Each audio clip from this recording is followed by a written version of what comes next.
আসসালামু আলাইকুম, সবাই কেমন আছেন? দেখুন আমাদের গাছের কাঁঠাল। এই একটি গাছেই কাঁঠাল ধরে, অন্য গাছগুলো ছোট আর থাকলেও ধরে না। গাছের কাঁঠালগুলো আগে সাইজে বেশ বড় ছিল, এক একটা কাঁঠাল প্রায় 15 থেকে 20 কেজি হতো। এবারে কাঁঠালগুলো এক জায়গায় ধরেছে আর সাইজও ছোট। কাঁঠাল দেখতে যেমন সুন্দর, খেতেও কিন্তু বেশ মিষ্টি, স্বাদে অতুলনীয়। নিজের গাছের পাকা কাঁঠাল খাওয়ার মজাই কিন্তু অন্যরকম। এই বছরের প্রথম কাঁঠাল খাওয়া হচ্ছে। ফাহিম দেখুন কাঁঠালগুলো ভাঙতে গিয়ে তার হাতের অবস্থা খুবই খারাপ, কারণ হাতের মধ্যে কাঁঠালের কষ সব লেগে গেছে।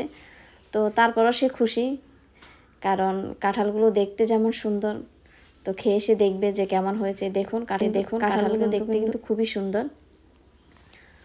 তো ফাহিম এখন খাবে।